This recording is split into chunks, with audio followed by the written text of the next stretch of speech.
மதுரை மாட்டுத்தாவடி பேருந்து நிலையத்தில் பேருந்துகள் குறைவாக இயக்கப்படுவதாக கூறி சாலை மறியலில் ஈடுபட்டனர். மதுரை மாட்டுத்தாவடி பேருந்து நிலையத்திலிருந்து சென்னை, திருச்சி, தஞ்சாவூர், பெரம்பலூர், அரியலூர், ஒசூர் மற்றும் பெங்களூர் உள்ளிட்ட பல்வேறு தமிழ்நாடு மாவட்டம் மற்றும் அண்டை மாநிலங்களுக்கு அரசு போக்குவரத்து சார்பில் பேருந்துகள் இயக்கப்பட்டு வருகின்றன. இந்நிலையில் நேற்று இரவு 9 மணி முதல் தற்போது வரை சென்னை, திருச்சி, பெரம்பலூர், தஞ்சாவூர் உள்ளிட்ட மாவட்டங்களுக்கு பேருந்துகள் இயக்கப்படவில்லை என தெரிகிறது. சுமார் 10 மணி நேரத்திற்கு மேலாக பேருந்து நிலையத்தில் காத்திருந்த பொதுமக்கள் ஆத்திரமடைந்து சாலை மறியலில் ஈடுபட்டனர். இதனால் பல்வேறு பகுதிகளிலிருந்து வந்த பேருந்துகள் பேருந்து நிலையம் முன்பாக நின்றதால் கடும் போக்குவரத்து நெரிசல் ஏற்பட்டது.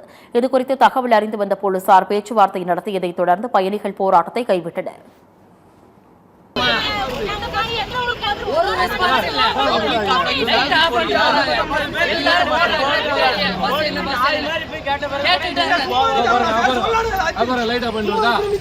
எல்லா ரெகுலரா